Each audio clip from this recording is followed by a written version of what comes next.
તમારે જો કાયદો શું કહે છે એ તમે સમજો. આ લોકોને 21 વર્ષ થયા. 21 વર્ષે તો બોલે કે ના બોલે? તમારી પ્રોપર્ટીમાં બીજો માણસ 21 વર્ષથી ઘૂસેલો હોય તો આપણે ચલાવી લઈએ. આ 62 એકર જમીનમાં દબાણ છે, આ સિઝનમાં તમે ખાલી ના કરો. સાંભળજો, એટલે આ 62 એકરનું નુકસાન કોને વેઠવાની? આ ગરીબ ખેત મજૂરે કે નાના સીમાંત ખેડૂતે.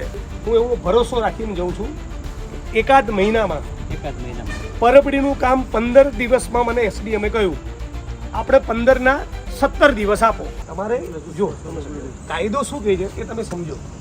તમારી જગ્યાએ હું હોઉં તો હું બી 24 કલાકમાં બધું ના થાય, પણ મને તમને કહેતા 6 મહિના થયા. આ લોકોને 21 વર્ષ થયા. 21 વર્ષે તો બોલે કે ના બોલે?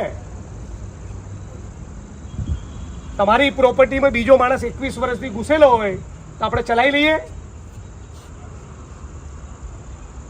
મારી પ્રોપર્ટીની ચાવી લઈને નાયબ મામલતદારના પ્રાંત અધિકારી જતા રહે અને એમ કે 20 વર્ષ પછી આવજો. ચાલે બાપાની ભેડી છે? તો આવું કહું તમને નહીં ખબર.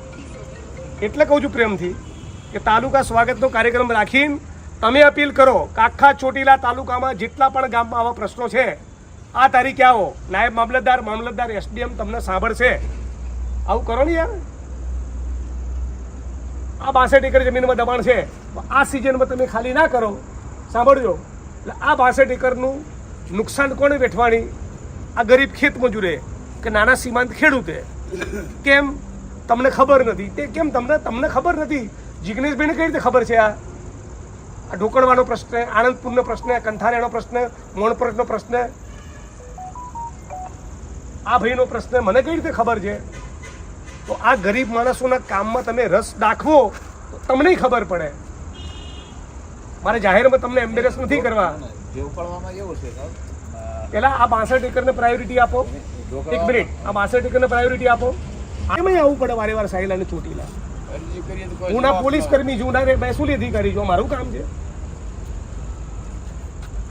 તમે આવો સ્વાગત કાર્યક્રમ રાખો, એક રાખી દો અને તમે બધાને અપીલ કરો તો તમારી શાક વધશે ને. તમે અહીંથી જાઓ તો તમારા 2 જણાની આંખમાં આંસુ આવે એવું કરો. આમ એસડીએમ છે મકવાણા ભાઈ, એની કેટલી ક્રેડિટ છે બરાબર?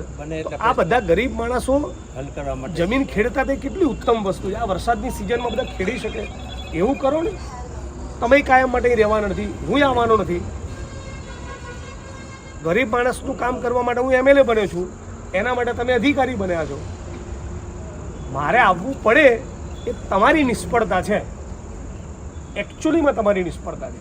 અને આ બધા માણસો સતત અરજી કરે, હું આવું નહીં ત્યાં સુધી તમે ગણકારો નહીં. એનો મતલબ શું ખબર છે? આ ડિસરિસ્પેક્ટ છે લોકો માટેની.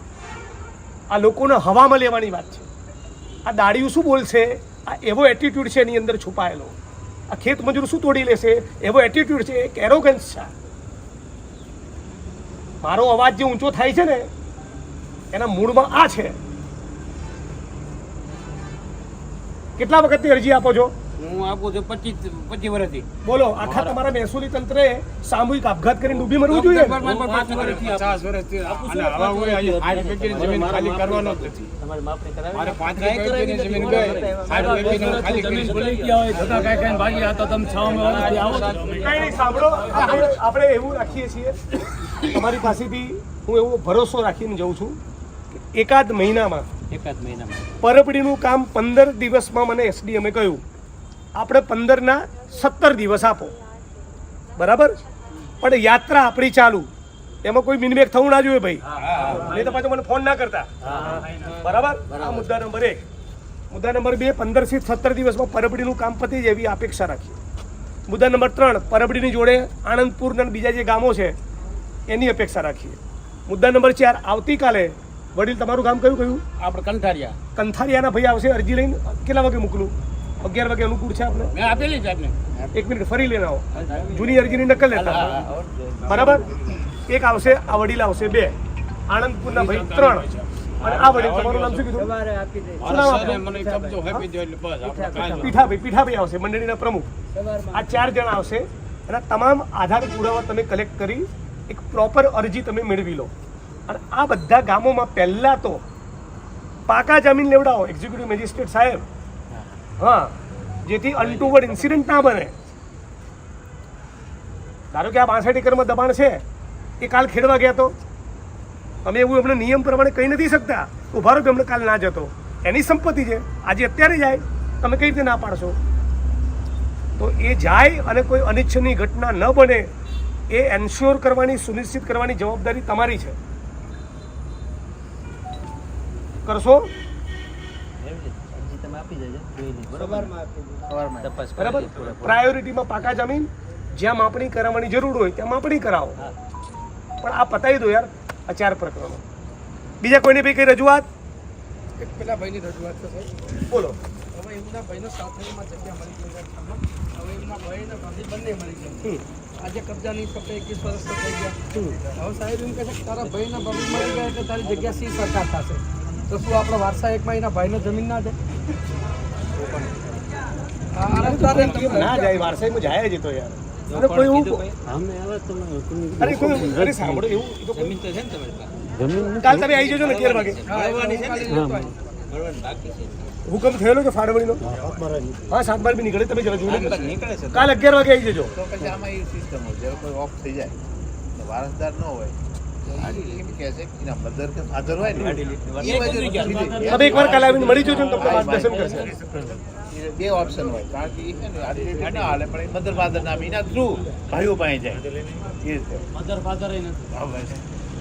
સુરેન્દ્રનગર જિલ્લાના સાયલા, ધ્રાંગધ્રા, ખાસ કરીને ચોટીલા તાલુકામાં સરકારી પડતર જમીનમાંથી કે ટોચ મર્યાદાના કાયદા નીચે જે જમીનોની ફાળવણી થઈ એવી હજારો એકર જમીનોમાં આજ દિન સુધીમાં માપણી કરવામાં આવી નથી, સ્થળ ઉપર વાસ્તવિક કબજો સોંપવામાં આવેલ નથી અને માથાભારે ઈસમોનું ગેરકાયદેસર દબાણ છે.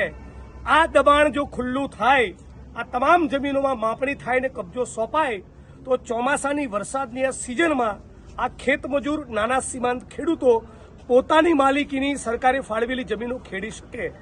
આટલું સમજવામાં સુરેન્દ્રનગર કલેક્ટર તંત્ર અને રાજ્યના મહેસૂલ વિભાગને શું તકલીફ પડી રહી છે એ સમજાતું નથી. હું એવું નથી કહેવા માંગતો કે બિલકુલ માપણી કરી નથી તંત્રએ, પણ જે ગતિથી, જે પેસથી, જે ભાવનાથી કામ થવું જોઈએ ઉતાવળે, એ બિલકુલ નથી થઈ રહ્યું. અને આ ફક્ત 2-5 ગામની વાત નથી. સાયલામાં, ધ્રાંગધ્રામાં, ચોટીલાના બીજા વિસ્તારોમાં અનેક જગ્યાએ સાંથેડીદારોની જમીનમાં માથાભારે ગુંડાઓ ઘૂસેલા છે. આ ગુંડાઓનું ઘૂસેલું હોવું એ એટ્રોસિટી એક્ટ અને લેન્ડ ગ્રેબિંગ એક્ટની ચોક્કસ કલમો હેઠળ ગુનો પણ બને છે. છતાંના ગુનો દાખલ કરવામાં આવે છે અને કબજો સોંપવામાં આવે છે. અને સ્થાનિક ભારતીય જનતા પાર્ટીનું નેતૃત્વ એટલું બોધું છે કે ભારતીય જનતા પાર્ટીના ચોટીલાના, સુરેન્દ્રનગરના ચૂંટાયેલા જનપ્રતિનિધિઓએ ઢાંકણીમાં પાંડી લઈને ઊભી મરવું જોઈએ કે વડગામના ધારાસભ્યએ માપણી કરાવવા અને કબજો સોંપાવવા આવવું પડે. તો તમે શું મંજીરા વગાડો છો? એ પણ તમારા માધ્યમથી અમને પૂછવા માંગુ છું. આ 1 ઇંચ જમીનની માપણી કરાવીશું, કબજો લઈશું અને તંત્ર આમાં ઉદાસીનતા દાખવશે તો અતિ ઉગ્ર આંદોલનના કાર્યક્રમમાં પણ આગળ વધવાના છીએ. 11 કે 12 તારીખે આણંદપુરથી પદયાત્રા પણ શરૂ થવાની છે. તંત્ર પદયાત્રાના સ્વાગત માટે તૈયાર રહે. અમે લડવાનું, લોકશાહી ઢબે આંદોલન કરવાનું આ મુદ્દે ચૂકવાના નથી. જમીનનો કબજો તો લઈને રહીશું. પદયાત્રા ક્યાં લઈને જવાની છે? 11-12 તારીખે આણંદપુરથી નીકળી સુરેન્દ્રનગર કલેક્ટર કચેરી જશે અને કલેક્ટરશ્રીનો જે ધ્વજવંદનનો કાર્યક્રમ હશે ત્યાં હાથમાં તિરંગો લઈને સાંથડીદારો પૂછવા જશે અમારી જમીનમાં માપણી ક્યારે, કબજો ક્યારે અને દબાણકર્તાઓની સામે કાર્યવાહી ક્યારે.